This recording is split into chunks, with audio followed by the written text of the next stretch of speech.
a bit of an introduction, a bit of background about what we've done to date, and also a bit of background for some of you that may not have joined in our previous webinar. So the National COVID Commission Working Party that AWA has been working with is called the Utilities Working Party. It was formed in early April, and AWA is represented on that working party together with WASA, the Australian Local Government Association, the ACTU, the Department of Prime Minister and Cabinet, the Department of Home Affairs, and the Department of Agriculture, Water and Environment. The idea of that working party was formed to input into the various phases of the COVID situation, namely respond and act and recovery and reform. So AWA received feedback from our members from our 2 surveys that have been done in April about how the COVID-19 crisis was affecting business and about the projects that had been delayed or deferred. Details of this industry feedback has been provided to the Commission with the respond and act issues and recommendations, and we've also given best practice examples from our members in this respond and act phase. We've also raised examples of delayed projects with some utilities involved and have had some confirmation that those projects will be continuing. More recently, we have sought input from our members and provided feedback to the Working Party on recovery and reform suggestions. And with our previous webinar on the 21st of April, we discussed some of the specific areas for opportunities in the water sector. As a result of that and many other inputs, we supplied a submission to the Working Party dated the 6th of May. The cover looks like that, if you can see it. Anyway, it's on our website, and this contained a number of recommendations for increasing employment and economic activities by the water industry. Since that submission last week, we've been further developing these ideas and specifically working with WASA to refine a further document for submission. And I'm going to get Jonathan now to give the very latest update on the status of that work. And after Jonathan has given you the latest update, then I'll seek questions or comments from the floor to kick open the discussion. So Jonathan, if you'd like to give the very latest update, thanks. Thanks, Carmel, very much. As Carmel mentioned, we're working closely with Adam Lovell, who's actually on the webinar now at WASA. And really the intention here is to try and get a very strongly united voice for the whole of the water sector. And we're very strongly aligned, the 2 organisations, on what we're seeking and how we're seeking to do it. We're also working closely with the Department of Agriculture, Water and Environment in making that happen. WASA has very helpfully done some excellent survey work of its own just recently, and about 30 of WASA's large members were surveyed, and they provided some very positive feedback on one of the real issues that many of our members were expressing concern through those surveys last month, and that was just on the degree of work that's been delayed or postponed or stopped as a result of the COVID crisis. And what the 30 utilities that WASA has surveyed has produced is a clear confirmation that they will be continuing with their capital work projects, and those capital work projects across those 30 odd utilities is valued about $5 billion for this calendar year. So that's a really reassuring result. And AWA and WASA will continue to encourage as many other projects to be continued or fast-tracked throughout this immediate future. AWA remains confident though, and sharing this with WASA as well, confident that if we get a really strong statement out of the National Cabinet about supporting the fast-tracking of capital works projects within the water sector, we're likely to get an increase on that commitment across those 30 utilities. And we've estimated that it'll be approximately another 500 million. And I think that's conservative, but we need a very strong voice to come out from all the premiers and the Prime Minister saying we want this work to continue and fast track it. And that's the message that's coming through from many state governments to our large utility members. And it'll be a consistent call, and I'm sure there'll be no political issues about the Prime Minister and the premiers coming out with such a statement. Now, as Carmel's mentioned, we operate as a working group under the chairmanship of Chris Campbell, who has brought this group together. Chris reports into Kath Tanner, who's the key representative for us on the COVID Coordination Commission. Now, Kath is meeting on Monday with the Prime Minister, and we understand some other commissioners from the Commission. And what we've been asked to do is to put a briefing note, to sharpen the briefing note up for Kath so that we can get the messages across to her clearly to help her communicate succinctly what would be available by providing a stimulus package for the water sector. Now, I've just got to say here that there is absolutely no guarantee that our recommendations are going to be accepted by the Prime Minister.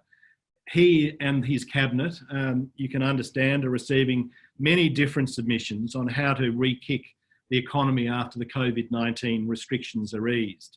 And it's not only the different sectors of industry that are coming forward with ideas and this independent COVID commission, but we're also getting a lot of information about different arms of the government itself and the federal area about their views on how to do it. And the COVID Commission's task is a difficult one. They've come in as a group of business people with a task very specifically focused on the recovery, the reform, and these issues to be addressed throughout it.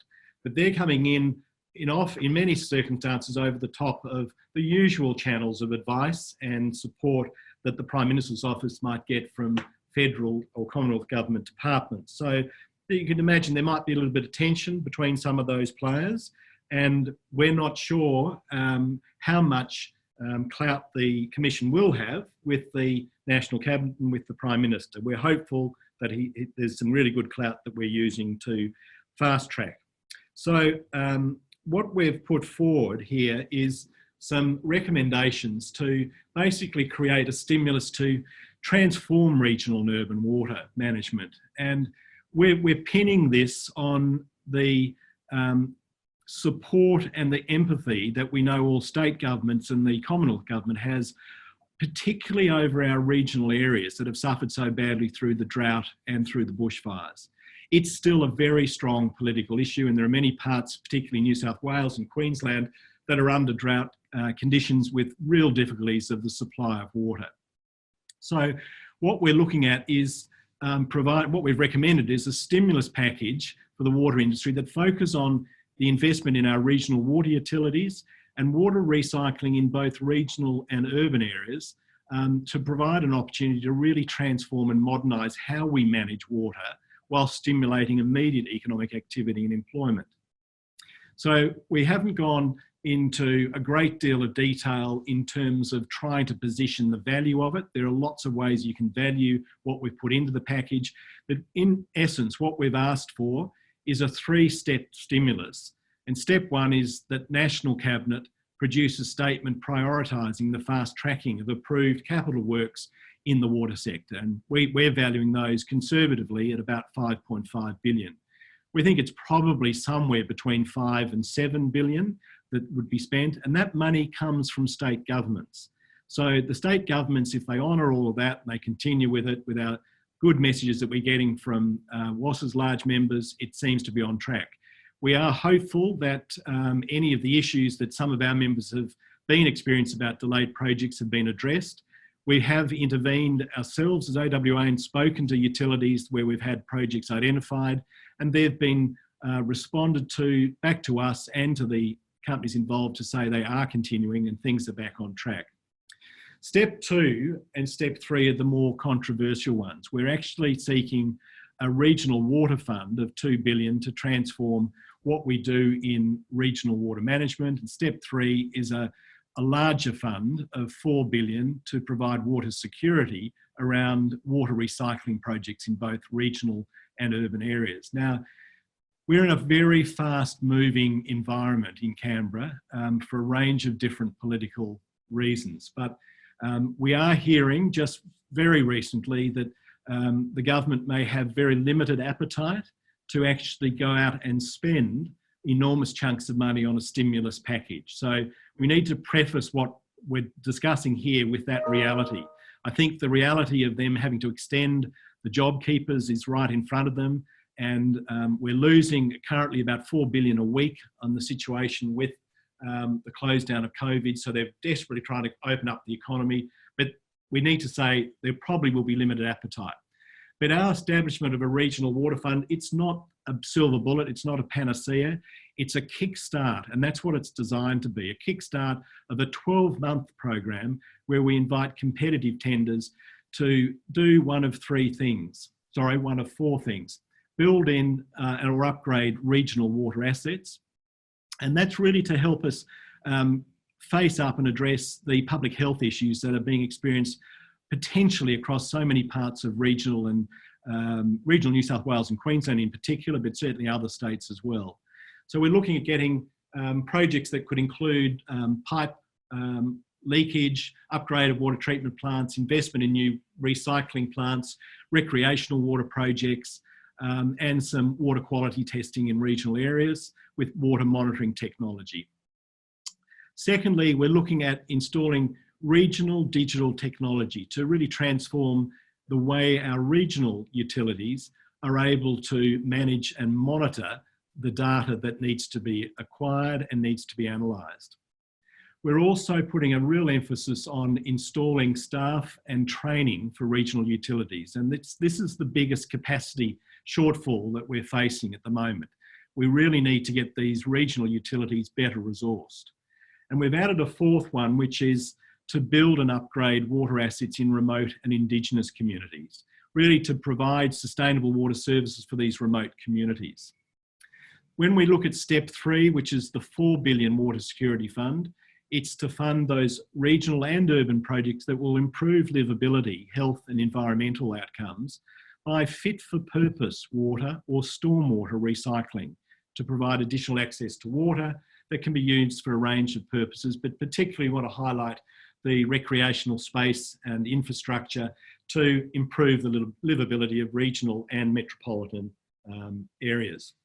We've also recommended in this revised draft a governance structure that's been discussed at the working group, which was to set up a steering committee or a special advisory panel to oversee the proposed water industry stimulus package. And this we're proposing would be chaired by an independent chair with extensive water industry experience, representatives from AWA and WASA, local government reps with local councils and various departments in Canberra, including agriculture and water, the Treasury, of course, and representation from the state governments, but then some infrastructure, project and finance specialists, water recycling specialists, and some digital utility specialists. And finally, a specialist with a remote Indigenous community expertise and some technical water training specialists. So we're proposing, or we've recommended, that the Secretariat be provided by the Department of Prime Minister and Cabinet, and the functions of that governance group are first to assess eligibility and approve selected projects against the stimulus package criteria, that we've also made it clear that it needs to be linked to guidelines about including SMEs and local employment. Secondly, is to oversight the implementation of those approved projects, and finally, to report the outcomes of the water industry stimulus package to the National Cabinet. So that's the sort of pitch that we've put in. I've got to put a very strong caveat. We've got no guarantee. It'll be one of many thoughts that are going across the Prime Minister's office. And if there is a limited appetite to throw money at this because they've got to reserve it for the continuation of packages underway, we need to be aware of it. But we think, Carmel and I think on behalf of all our members, we have a real opportunity and a duty to push forward with this through the COVID Commission and using other sources as well. And we're really trying to get this as a joint full industry approach with our colleagues at WASA. Thanks, Carmel. Thanks, Jonathan. So on the basis of that information and on the document that's on our website as well, and thank you, Katie, for letting everyone know the link to that. If anyone, Katie's going to see, because I can't see everyone, Katie's going to help me out here, I think, to see whether or not there's anyone that's got a comment or a question there. Katie, if you could help me out there, if there's any comments or questions. Not yet, but we can take them. So you can either unmute yourself, raise your hand, or pop it in the chat box as well. Hello, it's Wayne Beamer here. This has been really encouraging. This sounds fantastic. Some of the things that are going to be put in place, and I particularly like the stuff you're doing around looking at the remote communities and Indigenous communities, because I think that's a big area, and maybe we can play on that the closing the gap strategy that's in place when it comes to that. So well done. That's what I reckon. So that's my comment, I suppose, more than anything. Thank you very much. Go ahead. Thanks, Wayne. We've got Tony, he's got his hand up. Tony, you can. Hi, Jonathan. Thank you very much for explaining all that to us. It does sound very positive, though I do agree with you that we shouldn't be getting too excited too early. Just in terms of just a couple of comments about how the messaging on this is framed. First of all, it will be important to somehow navigate the territory around the maintenance costs burden associated with new kit that we're providing, governments are providing in some subsidised way, especially in regional areas. There will be the wise heads I expect out there will be concerned not to be induced into taking on infrastructure that's beyond their capacity to maintain affordably. So I think we have to take some care about how to deal with that possible problem. And secondly, you rightly mentioned the importance of protocols around local employment and these kinds of conditions. But it would be good if AWA and WASA could also remind governments about the needs to observe basic water resource management practice, before we sort of roar ahead with new infrastructure, and that we're not asking for, the basic water planning rules and those sorts of requirements to be shortcut, where those will need to work closely with state governments to ensure that we're not putting in place what would be unsustainable in resource management terms, though your focus on recycling and so forth will largely get around that. But I think it's a part of the messaging that needs to be captured in our narrative that would be associated with this. Thank you. I think they're really good comments, Tony. Thank you for that. We're very well aware of particularly your first point and your second point, but that getting the balance right, one of the tasks of the governance of such a stimulus package would be to make sure that the proposals that we are receiving for upgrades, for example, in equipment or in assets, has got sufficient resources to manage both the installation and the management on an ongoing basis. So that's why we put that capacity building in terms of the staff and the training, and they would be required to do it hand in hand in some of them. And one of the things we've really got to look at if it comes to fruition is making sure that there's a balance between providing improved facilities for people, because a larger number of people, versus improved facilities for remote locations that may not have as many. But where the disparity is, it's really in those remote and smaller communities that Australia is still really suffering with a great gap of quality. In terms of your resources, water resource practices and not seeking shortcuts, I didn't go through, but Adam did some good work on getting some principles around what was behind this, and that was picked up in that very clearly, and we've communicated that well. I hope Kath and our commissioners, Adam, will be able to communicate as well as you would, but it's a very good point, Tony. We have a few questions on the chat, so I'll just read some of those. So this one might actually be for you, Adam. Joseph from Melbourne Water here. Can we get hold of the WASA member survey research findings if we haven't been sent it already? Apologies if so. Are you on the line there, Adam? You might want to comment. I'm just unmuting myself. Sorry about that. Yeah, we'll hope to get something out next week. We obviously did that pretty quickly to get that into the commission, and Jonathan and Carmel and I was on some pretty tight time frames. I think Jonathan's been working day and night to contribute there. So hopefully get something out next week. We're just encouraging also a couple of our other regional members to submit some survey responses, and then we can give it a bit more granularity around the capital city utilities versus the regionals as well, which I think would lend itself a little bit more to the argument that we're trying to put forward. But you know, everyone's under the pump. We'll do our best to get something out next week. Yeah, thanks very much, Adam. And could I just reinforce that too, that it's been a really strong working relationship between WASA and AWA to try and get as strong a submission as possible, and the timeframes have been quite horrendous. Yeah. And let's just also remind ourselves that this is Jonathan's last day as CEO of AWA, and What a ripper day. That's right. And I actually sent him a text about 4 o'clock this morning, so gives you an idea of how long his day is going to be. We've got another question there from Rod Naylor. So with a possible reticence of funding commitment that we have seen all this week, with possible walking back on funding commitment, what discussion is there on potential private investment supporting spending?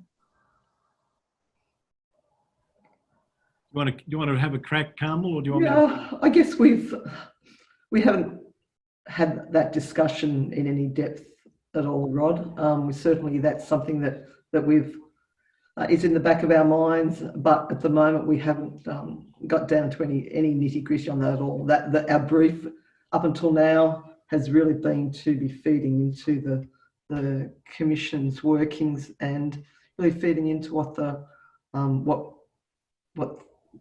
around the framework that we thought was existing. Obviously, if there is no appetite for this, then we'll be looking at other options, and obviously private sector funding is one of those other options. I don't know whether you've got any more insight into that, Jonathan.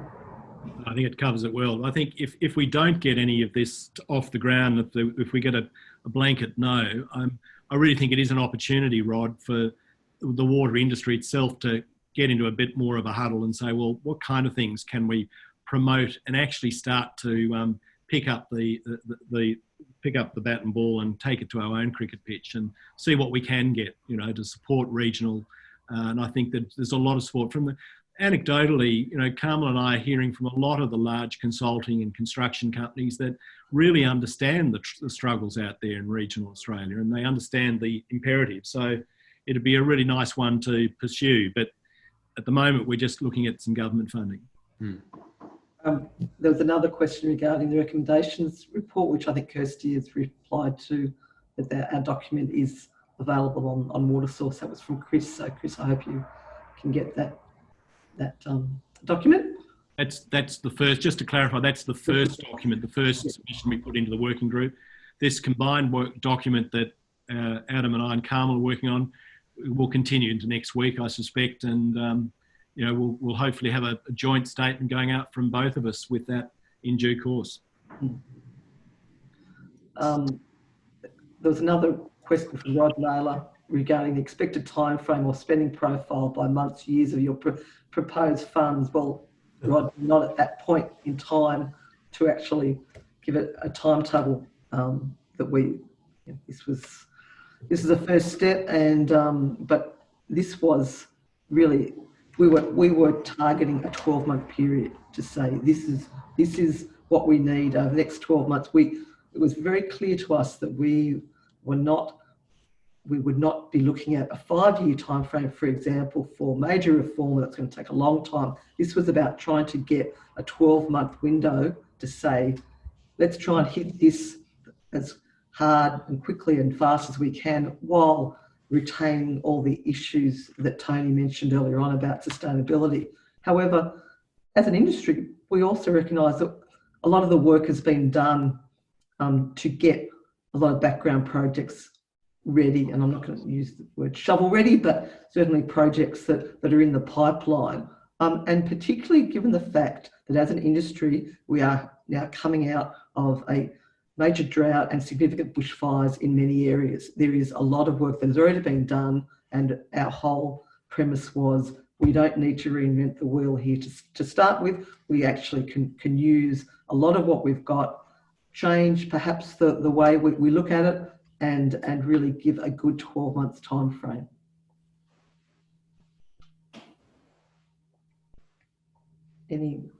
Anybody else, Katie, that I can't see? Not at the moment. We've got time for some more questions. Any other questions or comments from anyone? While anyone's thinking of that, I could just like to remind you that when we leave here today, could you please, if you have any other thoughts or questions, please utilise our website. If you come up with some good ideas, we really would want your input. We want your continuing input, because this isn't, even though we talked about some very tight timeframes, this is going to be an ongoing discussion, obviously, and we want to make sure that we get all parts of the sector involved in possible innovative ways of moving forward with this. We do have a hand up there from Dennis. Got to unmute you, Dennis. Yep. Good. Thanks for that. Just a question in regards to normal operation and maintenance.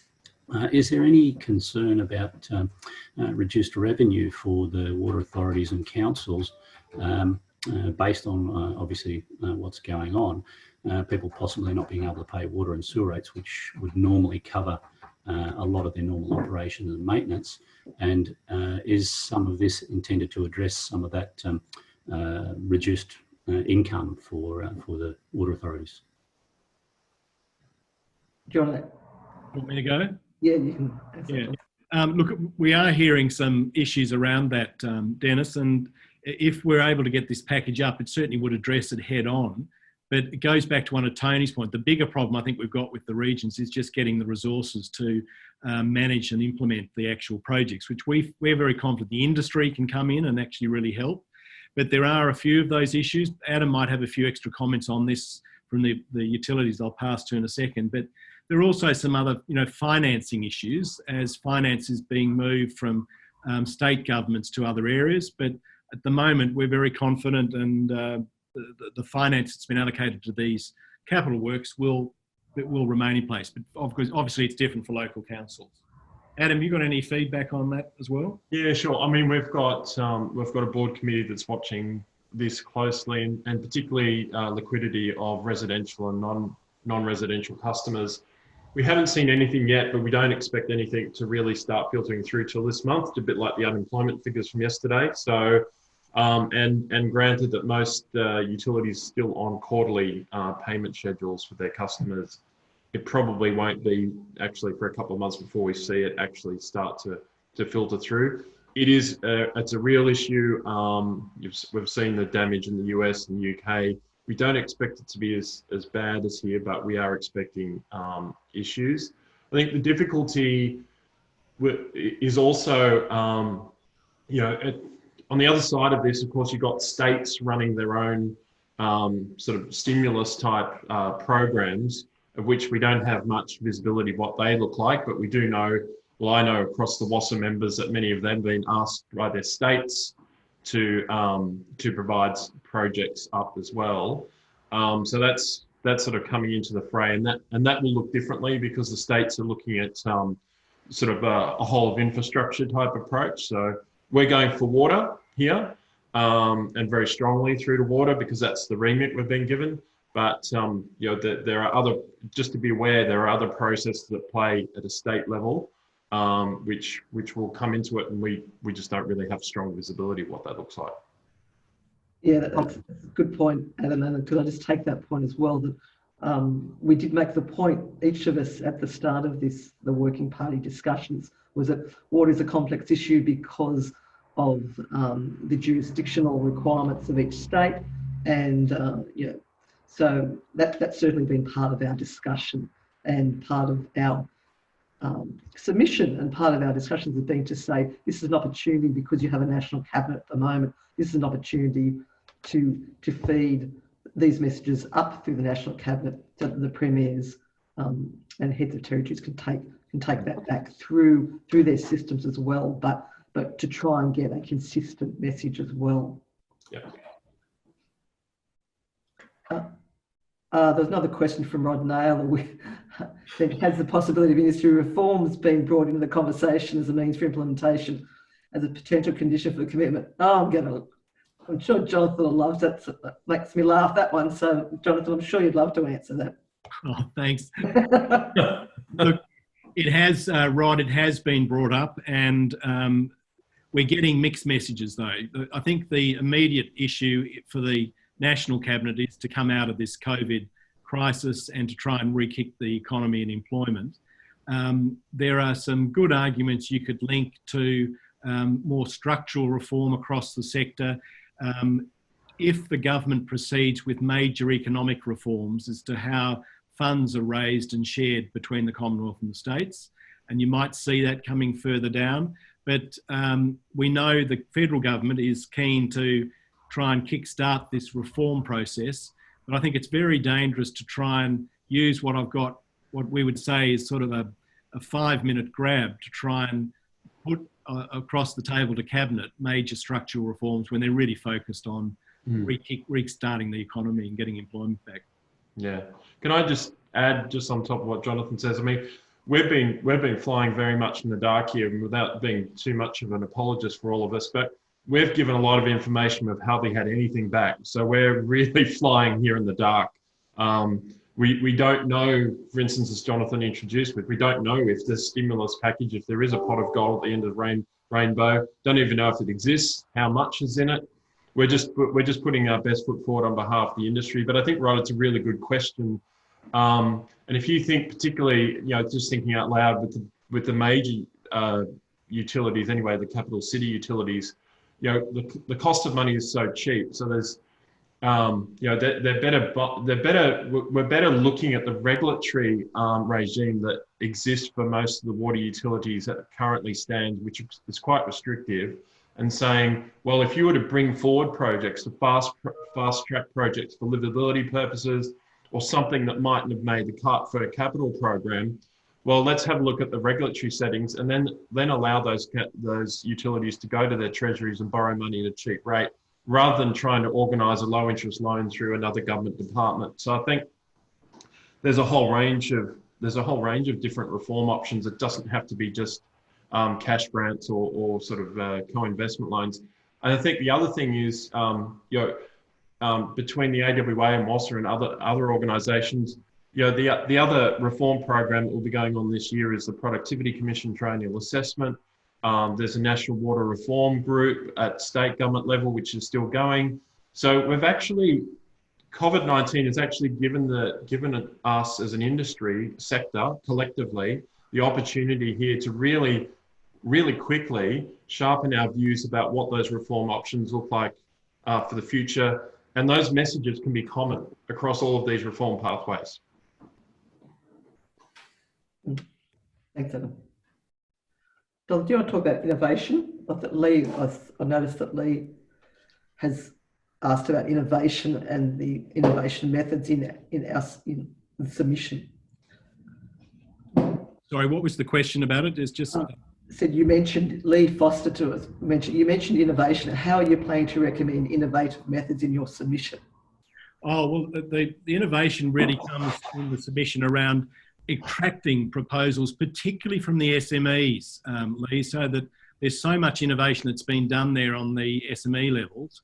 And they're not often, we're hearing they're not often getting the chances to promote and implement that innovation because the projects that could be using it are too expensive to go through. It goes back to the procurement issues. But it really is up to see what the industry produces in terms of innovative ideas. But around those broad areas that we're looking for, there'll be such an appetite to take on some innovation. That's part of the assessment of the working group or the governance group to go through. Any thoughts that we can, any thoughts you've got on how we can encourage that? We can do that once, we get the funding, if the funding comes through, and how we promote it to the industry to pick up this innovation. But innovations will come through in the project in terms of digital transformations of the utilities, certainly some different kinds of water recycling and the applications of it. So there's plenty of scope for innovation to come through. And I note, just to add, I note another comment that's just coming too about private industry outside of the major utilities have developed technology and innovated.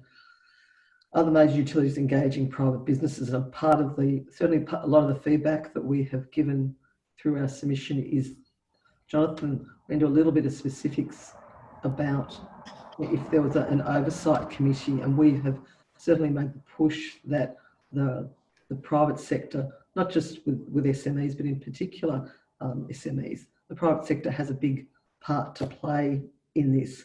So the discussion needs to continue with the private sector in the tent, as well as both the major and smaller utilities. And what we've really highlighted to the Commission so far is the whole supply chain within the water sector and the need for, certainly the whole connectivity of the supply chain to be brought into the discussion. I think that Rod has sent another short email there. Rod? Again, with the discussion, Rod, for those of you who can't see this, about procurement processes, the discussions considered whether councils' authorities would be sent money to spend through their own systems or centralised procurement considered possibly through the steering committee. I think acceleration of procurement would be a key to getting the spend going inside the 12 months considered, and doing that separately at every organisation would be very difficult.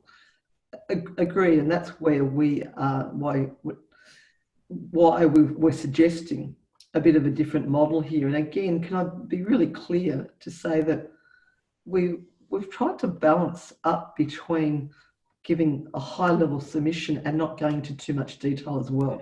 We're not in a position, we have not been, particularly with the time frame, particularly with what's needed to be done.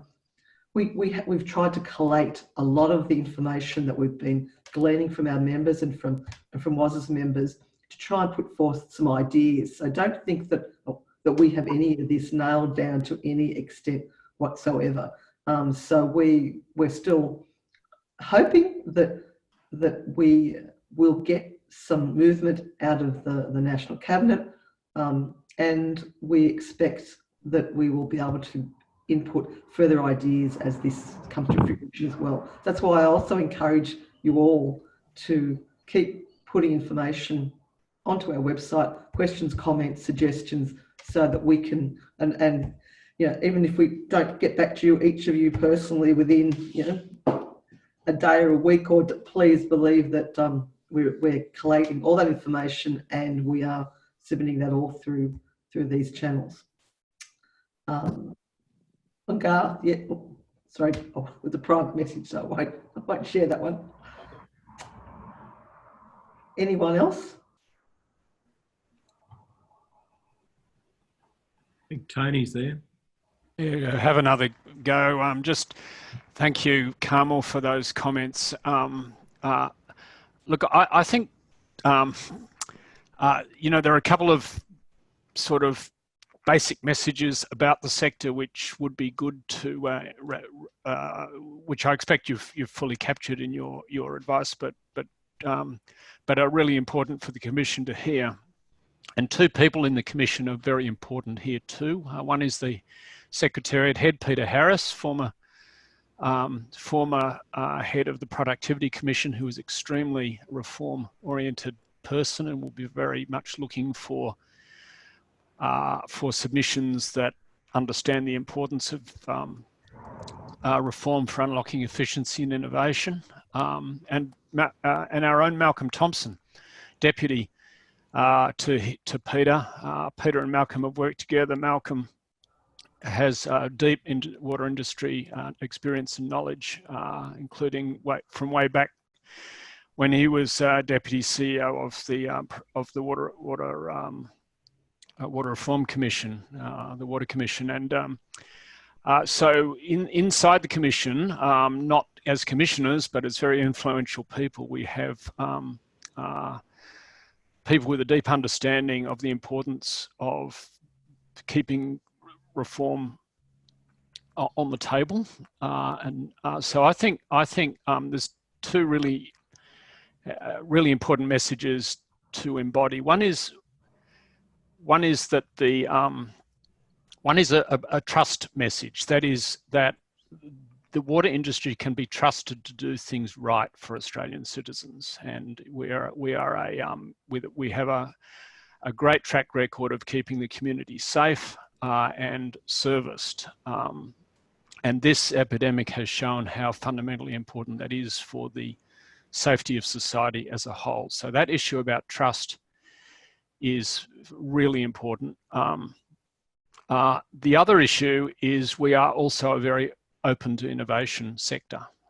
We are an open-minded sector around regulatory reform of any type, and have never resisted, sincere and well thought out reform ideas that have emerged. If we can just put a flag in somewhere that, as a sector, we are innovation and reform, we are open to innovation and reform, as well as being at the forefront of it in many ways in terms of infrastructure sectors in Australia. I think that will strengthen our overall message without us we shouldn't be putting a specific reform proposition forward at this point. I fully agree with Carmel and Jonathan and Adam's comment there. This isn't the right time to sort of spruik for a particular policy change, but I think it is the right time to make clear that we are open for business and open for discussion about anything that will stimulate efficiency and innovation in the sector. Thank you. Thanks for that, Tony. Any other comments or questions from anyone?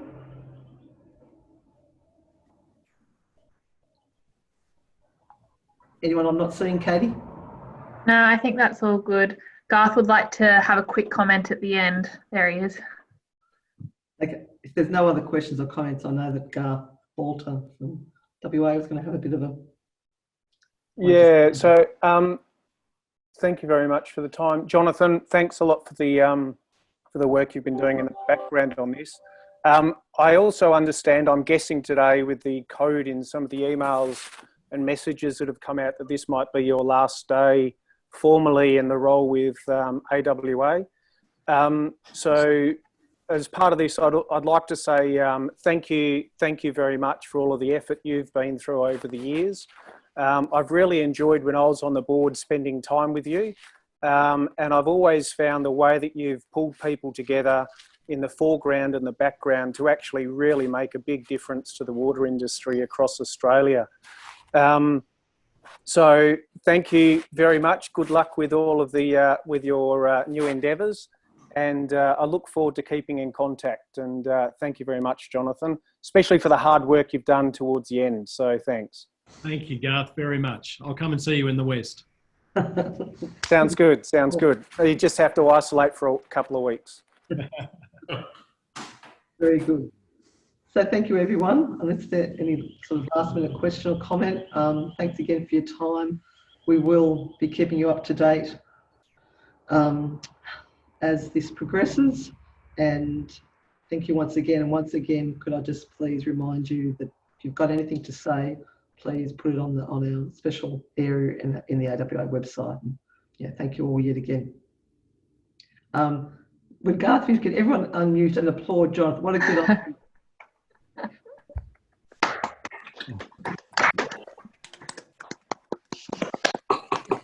Thank you very much. I don't know whether that works very well, Jonathan, but it's best we can do it. Thanks, Carmel. Thank you all. Thank you very much. Okay. Talk to you all soon. Bye. Thank you, Jonathan. Been great working with you.